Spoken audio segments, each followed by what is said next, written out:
correct diagnosis that was 30 years early, but so many Palestinians understood that at the time. So thank you both for coming tonight. What I want to guess where I want to start with this conversation is in the current reality in Gaza and in Palestine in general. Because, I don't know how many weeks, less than 6 weeks after the so-called ceasefire, Palestinians continue to be killed every single day. And we know that the genocide is ongoing, a society reduced to rubble that has now disappeared from the headlines. And keeping Palestine in focus is a crucial part of this work.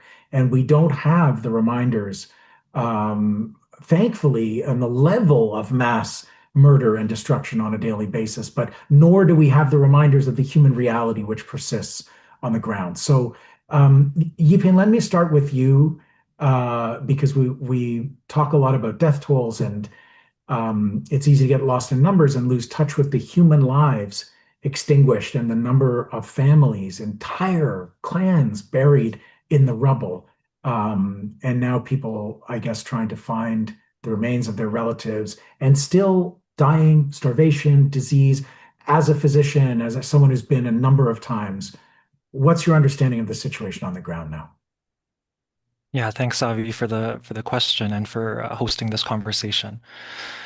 Um, One of the biggest lessons for me when I worked as a medic volunteering in primary care clinics in Central Rafah in Gaza about 2 years ago was knowing how much of an undercount the death toll had been at that time and will continue to be because of how much scrutiny um, the Palestinian Health Ministry, the Gaza Health Ministry, does for their own numbers. The people that are counted are people that are found, that are people that have died in clinics and hospitals, work in clinics and hospitals.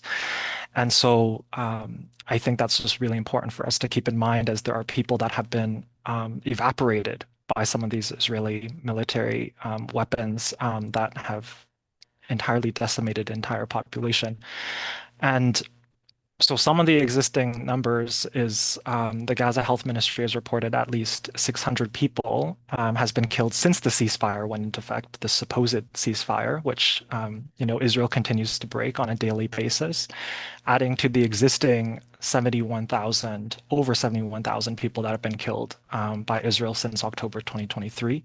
And these are gross underestimates of the people that have been killed because there have been studies that have also showed that the Gaza Health Ministry have actually underestimated somewhere between 30 and 40% of the actual deaths. And some studies have actually reported as high as hundreds of millions to be killed. And we don't know these exact numbers until there can be, investigations and also clearing of the rubble where people are still under the rubble.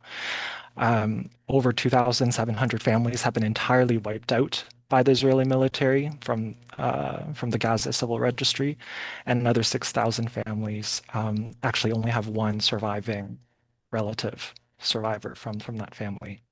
And the airstrikes are continuing every day. The ongoing siege of Gaza with aid still trickling in, is nowhere meeting the needs of the population. I'm in touch with colleagues who are doctors, healthcare workers on the ground, and we hear from them on a weekly basis that the conditions, when you systematically destroyed water systems, healthcare systems, the conditions for life that are necessary for survival, genocide continues in many different insidious ways because of the destruction of infrastructure. And so please know that the genocide continues, and there are very concrete things that we can do to end Canada's complicity and also be participating in an international solidarity movement to bring an end to Israel's genocide, but ultimately illegal occupation of the Palestinian people on their traditional homelands. And that's not just in Gaza. And one of the things I think that Canadians have been somewhat aware of, but I think we need to do a lot more public education on is the amount that's been going on in the West Bank. And just in the last couple of weeks, Israel has introduced new rules, approved new laws that have accelerated the confiscation, essentially, of territory in the West Bank, and attacks in the West Bank are accelerating as well. Jihad, what's your understanding of what's going on in the West Bank right now? Yeah, the daily realities of the West Bank, at the best of times, is tough. But now the matrix of control over the West Bank's every aspect of life is almost complete and total. And Israel has implemented a system of control that interferes with the daily life of every single Palestinian in the West Bank. That is completely unfamiliar to people. So cities like mine, Hebron, they have installed gates, actually major cities. About 800,000 people live in Hebron. Hebron is the largest population in the West Bank. And there are gates, iron gates that actually they open and close. And it's all in one single highway that lets people in and out. And you can see people filing in for hours to just go to, a basic trip to go to their land, or to go to basically to Bethlehem, to other cities. So in addition to that daily life, and to the system of pass and controls and permits that I think Emma talked at the beginning, at how Israel learned from Canada, because Canada implemented a very cruel system of control over the movement of indigenous people in this country, and Israel has learned to do exactly the same. And the systems, the pass and the permits that a Palestinian like myself needs to move from one place to the other is incredible. Not a single Israeli is allowed to do that. They use exactly the same places, but they never need to do that. My IDs and things, and that's all very, very suffocating, and designed to control movements, to control livelihood. There are more than 10,000 people who are in jail since October 7, who were kidnapped by the Israelis. In addition to what's happening in Gaza, to what Dr. Yipeng highlighted, there are about 3,000 Palestinians who were kidnapped from Gaza by Israel to jails that nobody knows where. They have refused to let the Red Cross and Red Crescent to actually meet and find the whereabouts of some of these prisoners that they were forcefully moved from Gaza. And that's the same case in the prisoners in the West Bank. There are more than half of this is an important statistic. More than half of the prisoners who were released as a result of the agreement, the ceasefire, and the release of the Israeli prisoners were retaken by the Israelis. That's now. So that's. So while rightly we are very occupied with what's happening in Gaza, I think the plights of people in the West Bank is really dire as well, and it's really suffocating life from them slowly at a daily basis. Yeah, it's so important. Thank you for bringing your identity card and the papers, your past papers. I mean, it's a reminder that there is an apartheid system in Israel. It's been well named and documented by international human rights organizations, and it corresponds to the definition of a society with different rules for different groups. And for talking about the prisoners too, I think it's so important. People read news stories about prisoner swaps or conditions for a ceasefire, and they don't realize that Israel operates with impunity day after day after day. You didn't talk as much, Jihad, about the attacks on civilians in the West Bank. Yeah, and the death toll in too, the West Bank, we're not really getting a lot of these news coverage. But in the West Bank, the Israeli settler violence is at levels unseen before. In the past, I grew up in a place where the settlers would just walk into the market, the old city, flip the fruit and stands and the vegetables market, like they just do whatever they need. And the army sits there, and when it goes out of hand and they feel like maybe the Palestinians are gonna, lash back, they would interfere and pretend to stop them. But now they don't. They actually don't. They will actively participate and engage. So the violence and the the number of young Palestinians who have been killed at crossing and checkpoints in the West Bank with the fallacy that they are trying to attack a soldier has more than quadrupled in the last 2 months. We've known young people actually, we just found out one in our neighborhood in Hebron, who they shot at him because they said he was trying to ram into the soldier, and he wasn't. He was actually running away from his brother, and he was just, happened to face a soldier, and they just shot at him like more than 30 bullets, and he's like a 17-year-old kid. So that's just an example of hundreds of other realities that happens every single day. We see it because our families tell us about it, but we don't hear it in the news here. We try to bring those stories to the forefront, and there are some courageous journalists who are trying to bring these realities to the forth. But the fact remains that the West Bank is a really hot, active zone of cruelty. The severity of the Israeli practices, it's almost sadistic. There is really no rhyme and reason other than they are punishing, and they're doing it because they just can't do this. Another thing happening now, this is the fasting month, and just going back to Gaza and to the aid, we're getting stories that the Israelis are being so cruel about the aid, is that they're making sure that any type of food that goes into Gaza doesn't have seed or the potential to be replanted. So dates in Ramadan, now the fasting months, are very critical. They're important. They're at every table. They make sure that every single date is pitted and out of the seed, so people cannot benefit from that. So that's just an example of how cruel and there is something sick about these practices that goes beyond a conflict. Yeah. So these and in the West Bank, the same thing. So the way that you bring it down to the level of daily life is so powerful and important. I'm getting flashbacks to 30 years ago when you first started teaching me about life in Palestine. And I feel that Canadians still, there's a majority sentiment, I believe, there's a supermajority of Canadians who are heartbroken, enraged, and horrified at the genocide.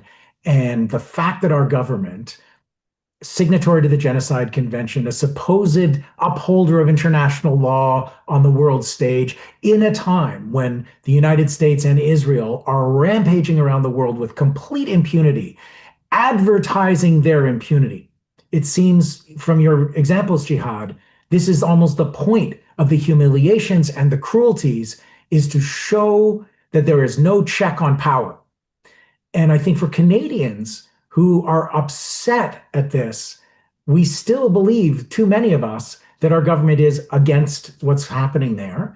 And our Liberal government has said for years now that we don't sell arms that can be used in conflicts, that can be used in genocide. We don't sell arms to Israel.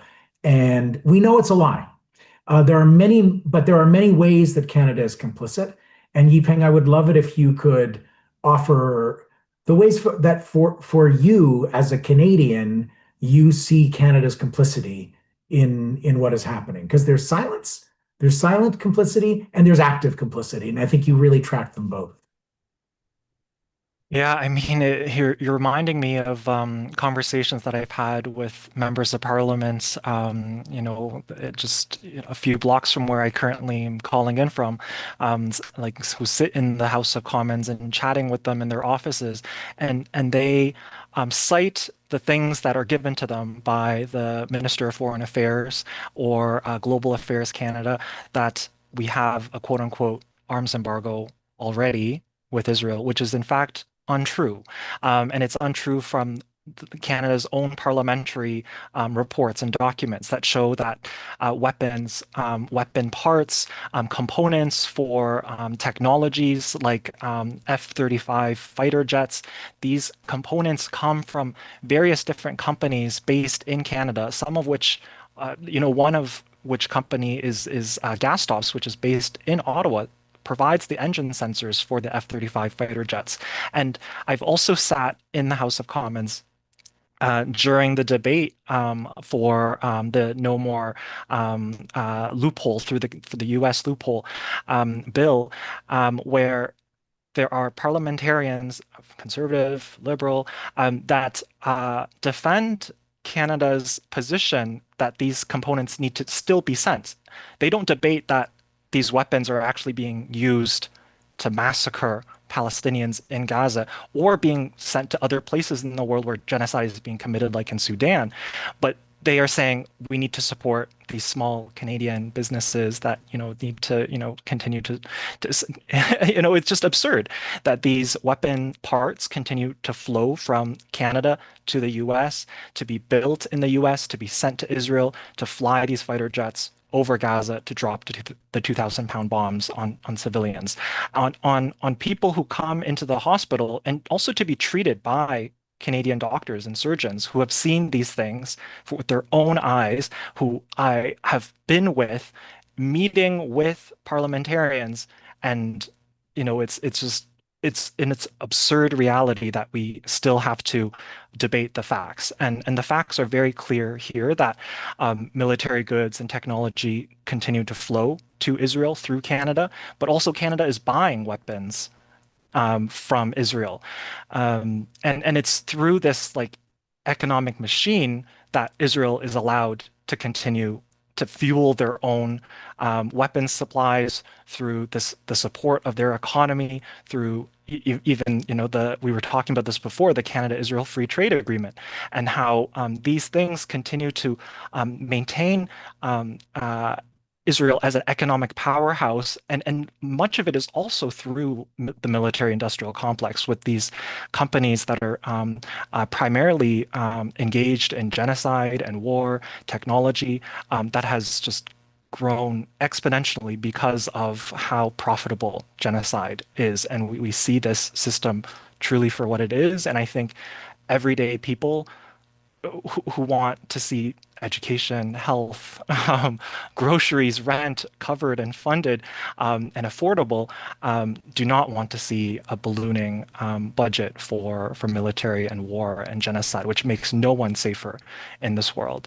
And Canada is Israel's sixth largest arms customer, and such sends millions in public funds to Israeli weapons manufacturers. So ending Canada's complicity requires closing this U.S. loophole and endorsing and passing this bill that we'll talk about, and canceling all existing export permits and halting the purchase of Israeli weapons. These are very basic things that Canada should and ought to do, but they're also like things that are required of Canada through our own signing of international agreements to prevent and punish genocide, to not even send weapons to states that are committing human rights abuses. There are other dimensions too, which we're just sort of we're forced into a kind of a surface discussion here, but I want to try to keep as many things in view as we can. The role of Israel in experimenting on Palestinians over many, many decades with technologies of surveillance and every kind of cruelty, including the use of AI targeting, which we know from all that investigative reporting and revelations during the earlier periods of the genocide. But these are major export industries for Israel, and the military technology sector, which then starts, which exports to and trains police forces and shares and sells technology, the worst hacking technologies like the Pegasus software that can hack a cell phone without actually anyone clicking on it, sold to bad actors around the world by companies that started within the Israeli army and have gone into the private sector. These are major industries for Israel. Canada is nowhere on actually standing up to all of that stuff. And in fact, I think this is going to be a growing issue. It's going to be a federal issue because a week ago, the Prime Minister introduced Canada's defense industrial strategy. You'll be hearing me talk a lot more about this because it is one of the most revolutionary policies a government in Canada has ever introduced to create a massive domestic defense industry that will become, in Prime Minister Carney's future vision, a major international exporter of Canadian military equipment.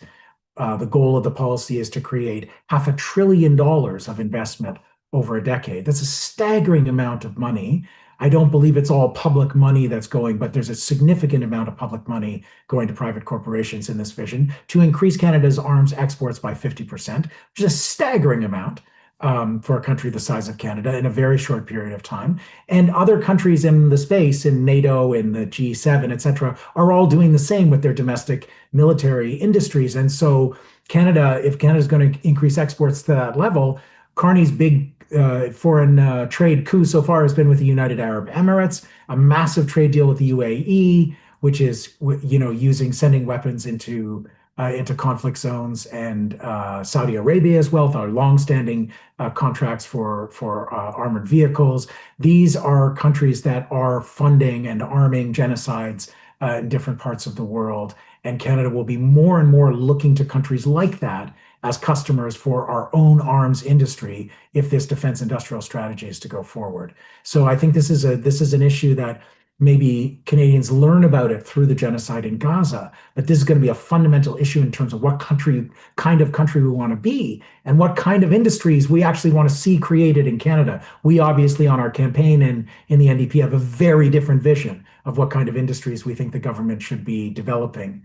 But while we talk about the trade and those pieces, Jihad, let's talk a little bit about the diplomatic and the other kind of soft power parts of how Canada continues to support Israel, because the Prime Minister made a very famous and well-regarded speech at Davos about middle powers in this rupture moment for the international order getting together. What is your evaluation of where Canada stands as a soft middle power that the Prime Minister was describing in Davos?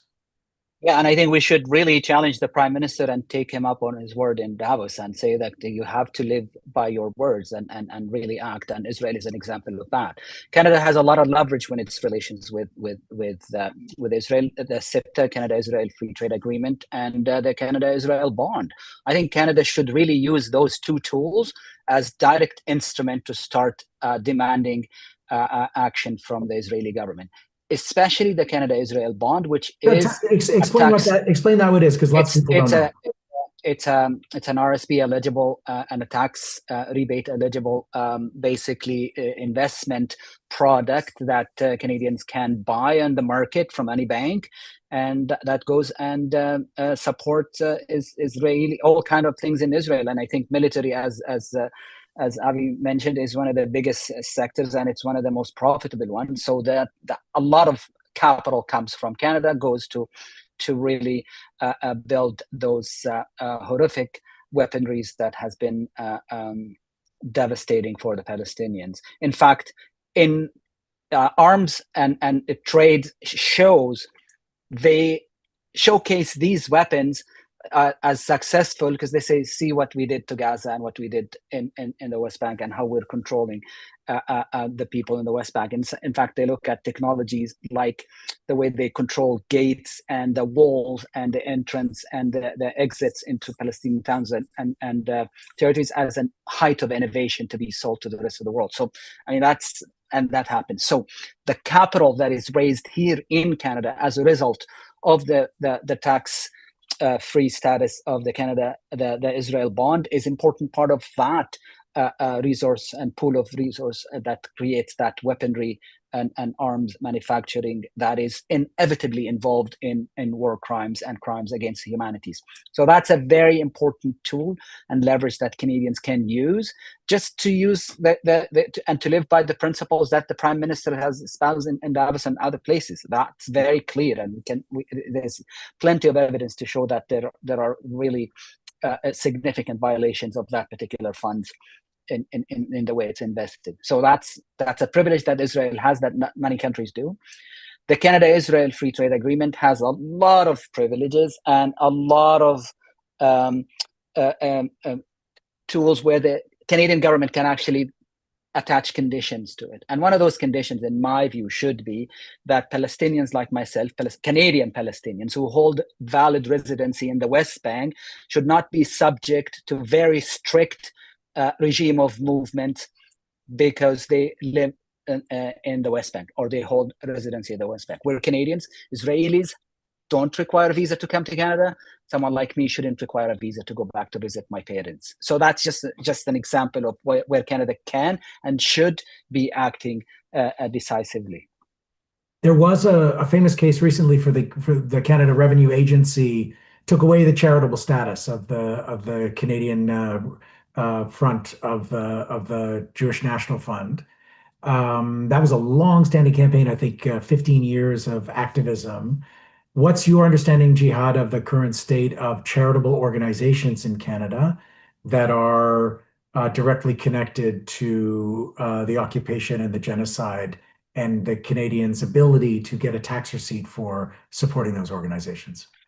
Yeah, for a very long time, we have been saying, many people have been saying that there is very direct and active presence of supporter of the occupation, supporter of genocide, actively raising money in Canada, and they've been named and given to Revenue Canada these names. I have to actually recognize and thank Revenue Canada for taking some action. Yeah. It's a great step, and I'm grateful for that. I think there are a lot more. There are dozens and dozens and dozens. The statistics around the number of tax receipts issued to an Israeli-based or charities that has activities in Israel is staggering. So those are steps in the right directions, and I think it's not a coincidence that are like 2,000 or so soldiers, Canadian soldiers, fighting and committing crimes in the West Bank and Gaza. It's organizations that has charitable status here that promotes these kind of activities and these kind of actions that allows people to go there and fight. So these are complicit, and they rightly should be pursued by Canada Revenue Agency, and they should be decertified because they are involved in illegal activities. They do not serve the interest of Canadian, and the generous tax charitable receipting of that has to stop immediately, because that means we are all subsidizing this. Yeah. I want to shift the conversation a little bit more towards the movement. And that means we have to talk about the rise of anti-Palestinian racism. And, it has been unleashed in society as part of the rise of the movement, the encampments, and all of the ways that Canadians have tried to speak out against the genocide, and we've seen a tremendous pushback. This is one of the reasons that I co-authored the CJ report, which Emma mentioned earlier, an initiative of the Jewish Faculty Network and some of my colleagues across the country who felt a need to shine a light on the Center for Israel and Jewish Affairs in Canada as an organization that weaponizes anti-Semitism and the accusation of anti-Semitism to try to silence people speaking up in support of Palestinian liberation, but also deploys anti-Palestinian racism to argue that genocide is necessary, essentially, for Canadian Jews to be safe. And this is a very negative phenomenon in our society, where we've seen bubble zone laws to prevent protests, and we've seen people lose their jobs continuously. Yupeng, you came across all of our screens for the first time when you were mistreated by the University of Ottawa and suspended because of solidarity statements with Palestinians. And now I think this is coming to a new level in the next months, as the Carney government enacts a lot of laws, some of which speak directly to this subject, like the so-called hate speech law, but also entering a time of austerity when billions of dollars are being cut from government spending, and public civil servants are being laid off in huge numbers, tens of thousands. And Yiping, I know, as someone who's does primary healthcare, this is something that's really present in your life right now. Where are you seeing the latest expressions of the sort of where austerity meets anti-Palestinian racism in your world?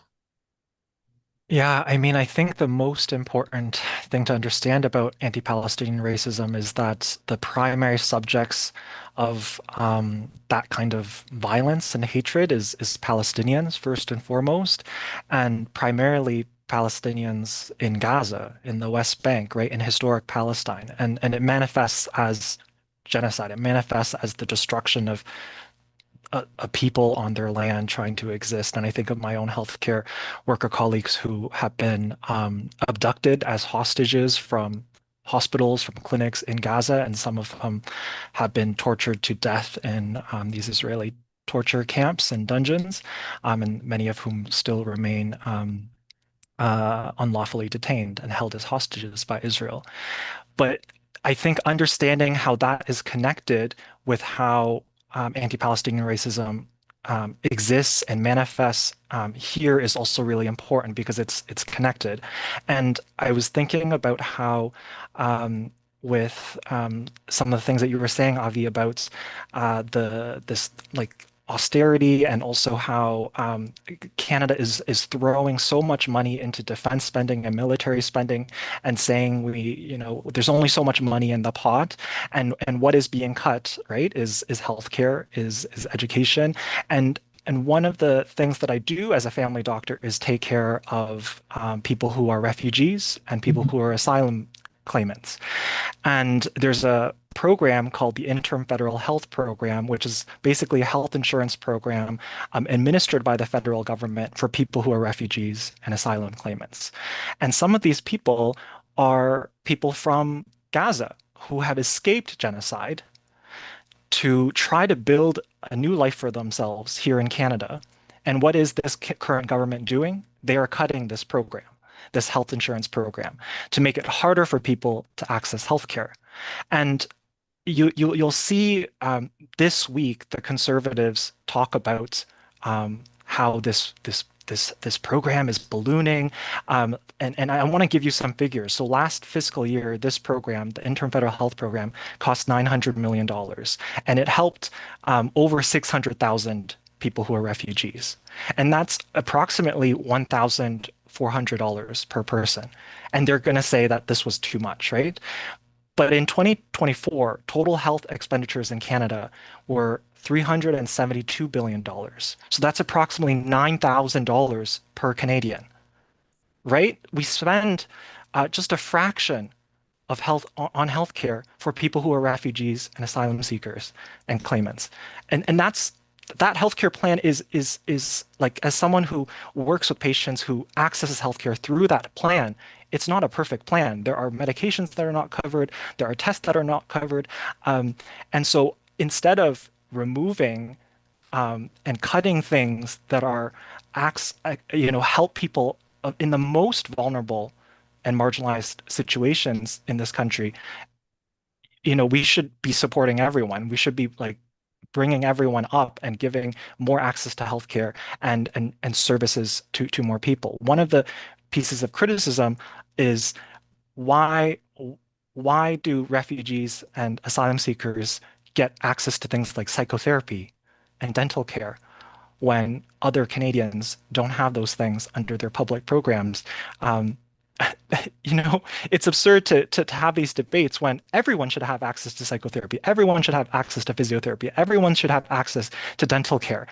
And we for many of us, it's actually truly unimaginable to kind of put ourselves in the position of someone who has experienced genocide, to have survived it, to have fled it, and then to have very little resources to make a life for yourself and sometimes your family in a new place where there's a different culture, different languages. So for this kind of anti-Palestinian racism to manifest itself is just, I think we should be extremely outraged, and I know many of my colleagues are, about how duplicitous it is to see politicians dump more and more funding into genocide and war and cut things like healthcare for refugees. And the writing's on the wall, right? This is happening plain as day right in front of us. And I think we have to organize against this. And this is just another form of Canadian complicity in this like deep-seated anti-Palestinian racism that endangers us all, recognizing we're in this era of anti-migrant, anti-immigrant hate, and trying to silo off different communities so that we're all fighting for scraps when the ruling class and the billionaires continue to maintain the status quo.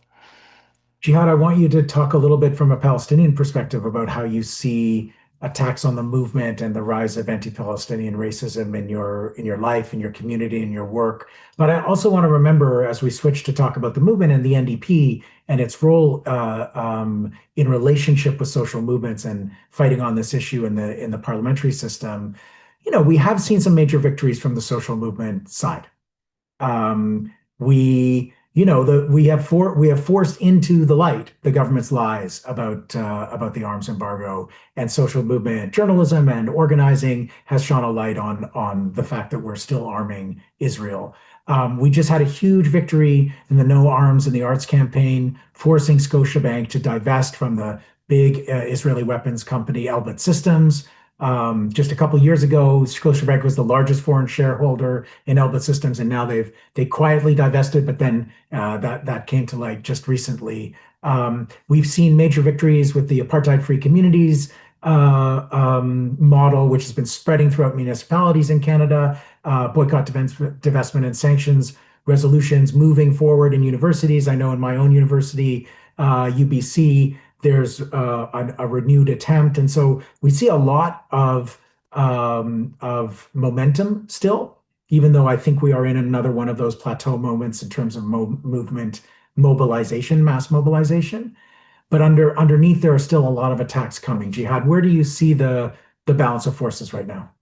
Well, while there is lots of darkness and dark places where anti-Palestinian racism has manifested itself in just about every aspect of society, in the workplace, in schools, in media, in policing, in frantic, thoughtless government laws and city bylaws. But within that darkness, we have witnessed an eruption of solidarity and support and love for Palestinians from every corner. And that's what keeps me inspired. And that's what keeps me going. And I think as a Palestinian, I am incredibly moved and inspired by that number of people who have been showing up for Palestine and Palestinians in the tens of thousands every weekend, and in different parts in every state, like artists, workers, doctors, journalists, people who have in the past have never really been connected, but have to any social movement, but they found a home in this movement. And in my view, if there is a wonderful story to be told, it's this, is that this movement is making connection between many other causes and many other movements, from trans rights to indigenous sovereignty, to Black liberation, to the Palestine, to the climate justice. This is a movement anchored in a keen sense of justice and a profound commitment to the public good that you're seeing everywhere, in every corner of our streets. And it's something that gives me joy. And I think, Avi, your campaign, if I'm permitted to say this, is really bringing that to life in a formal way, in a mainstream political party leadership. That gives me a lot of hope. I think what you're bringing to the leadership of a major political party is, in addition to joy, but also really rigorous intellectual discipline that is making the connection between all these things, making the connection between what's happening, the plight of the people on our streets, and the decisions in the halls of power. And I think having someone like you, having you in Ottawa, will make the fight worth it, will really make the tears and the sweat of thousands of Canadians at a grassroots levels who have been doing this for so long worth it. And this would be the ultimate mark of success. And I think we will be ultimately inspired and rewarded by the success of your leadership. And I think the pro-Palestine and the Palestine solidarity movement found a home in many places, but I think your campaign has really given it a lifeline that is fresh, that is different, that has potential to be powerful and magnificent.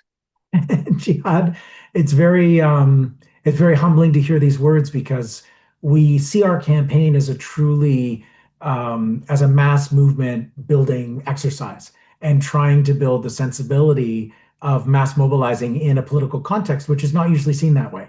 And we talk all the time on our campaign about how it's not actually about the cult of leadership is not a useful organizing model. It's a model that increases the chance for people to be disappointed. It disempowers people when they invest all of their hopes in an individual. And in fact, the role of leadership is to deflect those individual expectations back to the collective. And this is what's happening in our campaign. And it's why we've had such extraordinary momentum, we believe, because we trust local organizers to organize in the way that they see fit in their communities. And we believe that we're not engaged just to get one dude elected leader of a party, of a hierarchical structure, but that we're actually trying to break into the halls of power as a mass movement, and that this is the only way we can achieve not winning a leadership contest or even winning an election, neither of which are that interesting or sufficient in themselves unless they produce the change that we are fighting for. Right.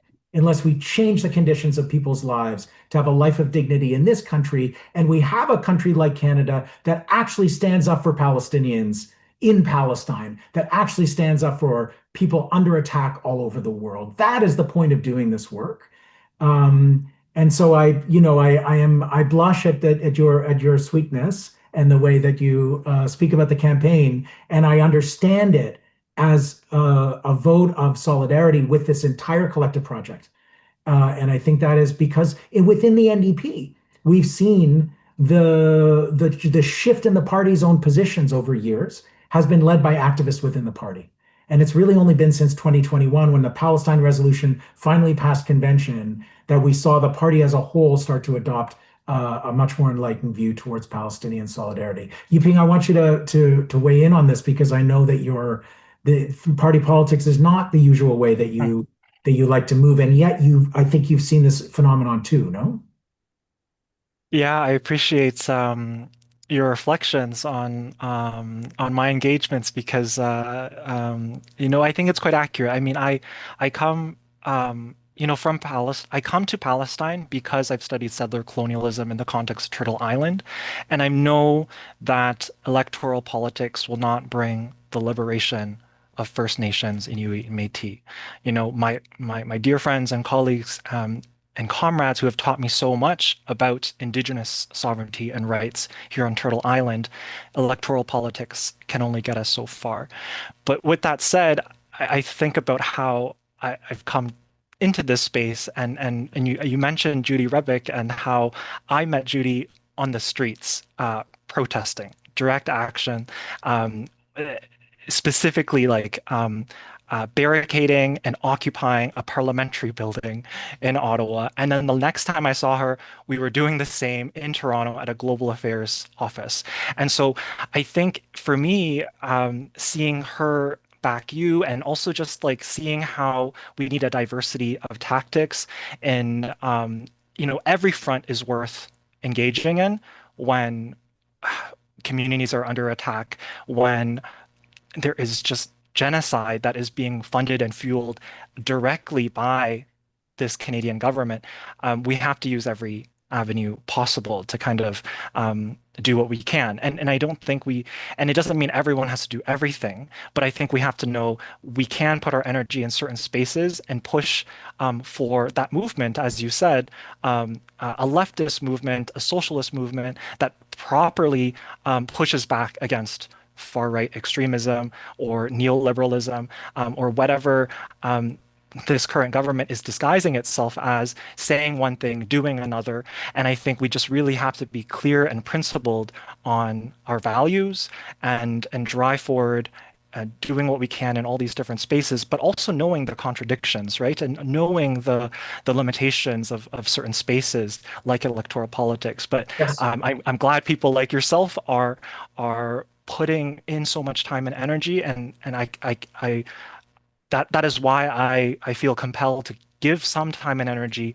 to this movement, to your to your struggle for the leadership, because I know that the work doesn't begin or end with a certain person, with a certain vote, with a certain party, but I know that what we're doing is growing a movement, and people are joining this movement and building it together for a society that we're co-creating together that is rooted in good values for human rights for all. And I've really seen, I think, how Palestine has been weaved into your campaign in a meaningful way that I haven't seen consistently from a lot of other people. So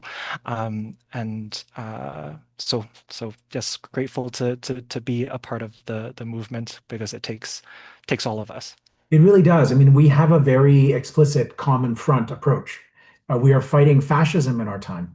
And the fact that genocide can occur in full view of the whole human family, countries like Canada that like to see themselves as, like to see ourselves as peacekeepers, not war makers, and yet we are funding and complicit in genocide. We're not going to get this done in the Houses of Parliament, and we're not going to get it done in the streets. We're going to get it done across all of those divides. A militant trade union movement is a key part of this too. We have to be part of a common front against impunity and this kind of naked exercise of power on planet Earth, which is why Emma's back with us to amplify some of the demands. I just want to say before I let you go that while I understand the NDP's place within a common front on these issues, shoulder to shoulder with social movements, militant trade unionists and others, and we need a hot cargo movement within the trade union movement, a hot cargo campaign that really succeeds the way it did in the era of South African apartheid. We also need things on this campaign. We still need to win this leadership. And anyone in the 400 and 500, 600 people who are still in the Zoom webinar who are NDP members, I'm appealing to you to rank me on your ballot. Of course, I want to be everyone's number two, but if I can't be your number one, but I want to be any number. Honestly, I want to be everyone's number two. And as many people as possible, you're number one. And we also need money to get through this final stretch. We're not shy about fundraising on this campaign.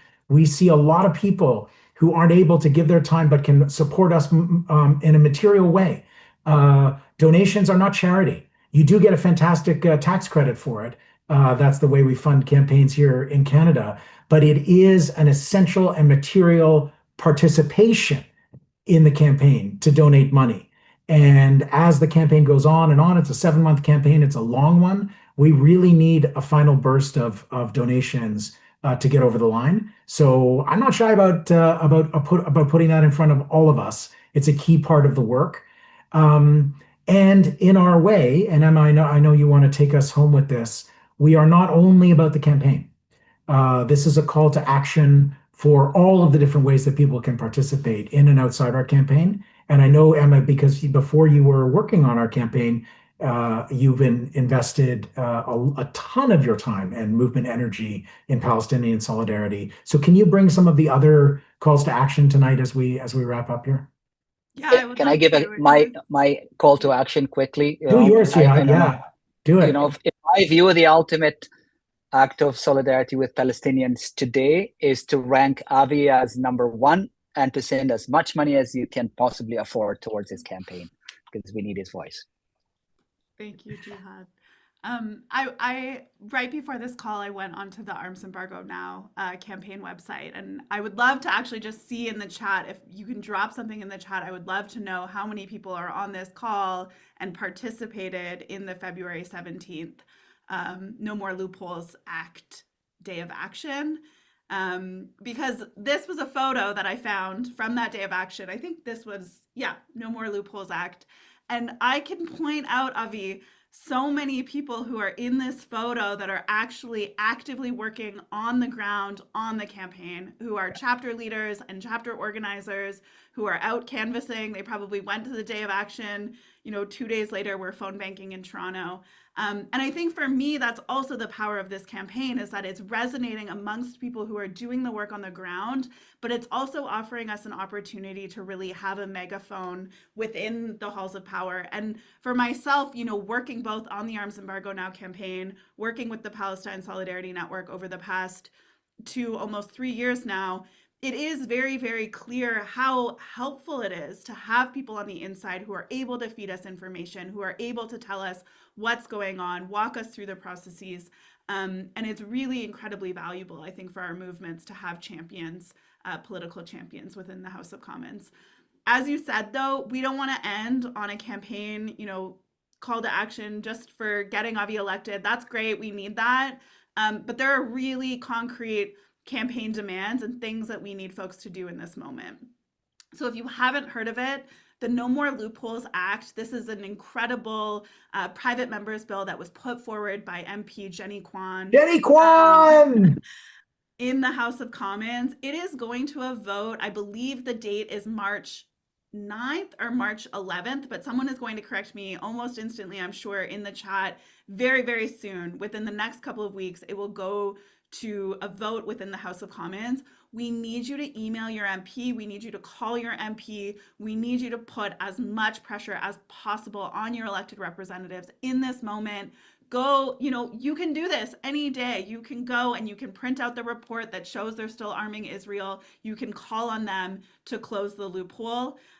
This is so necessary as a way to make sure that all of these arms are not just being washed through the United States and ending up being used on children and families and people in Gaza. So please do that. Join an organization.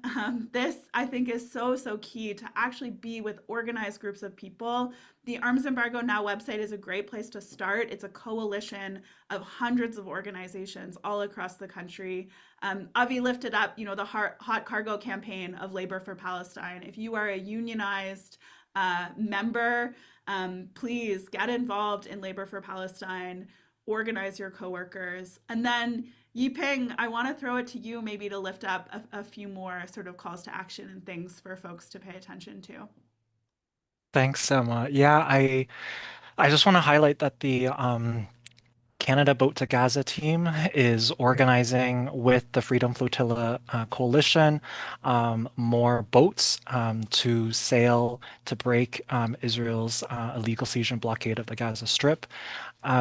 Not everyone has to get on a boat. Not everyone has to know how to organize around something like this, but there are so many different ways to get involved and amplify. The Canada Boat to Gaza team is also fundraising to buy a boat so that they can send a dedicated Canada Boat to Gaza boat. And know that this movement has also existed since the illegal siege and blockade existed because of Israel since 2007. The boats started going in 2008. The first few boats arrived on the shores, even picked up patients who needed medical treatment because they were being denied access to care to exit Gaza. And so it's been done before, it will be done again. The illegal siege and blockade of Gaza will be broken.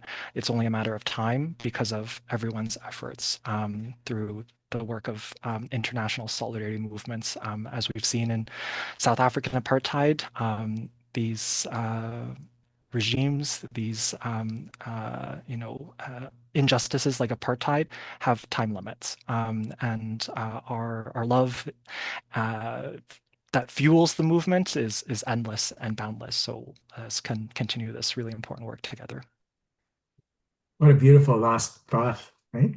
I just want to finally end by saying, we had over 2,000 people who RSVP'd to this call. It is very, very clear that the vast majority of people want to see the horrors end. And so I really want to lift up all of the people for whom this might be your very first solidarity session, your very first engagement with the campaign.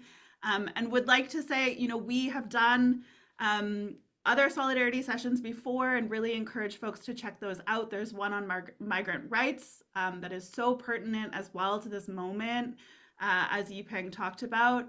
And that's all available on our YouTube. And then we also have a trans rights solidarity session that will be coming up next. So we can't wait to see you there. These are always just such a joy for me, and I think one of the best parts of this campaign. So thank you all so much. Thank you, Yipeng. Thank you, Jihad, for being here. It was truly such a gift to listen to you both. And we'll get the recording out to everyone so that they can share it with all of their friends and family members over the days to come. Thanks, Emma. Thank you Thank very you much. for your incredible organizing. Thank you all. Thank Thank Have a you. you, good night, Emma. everyone.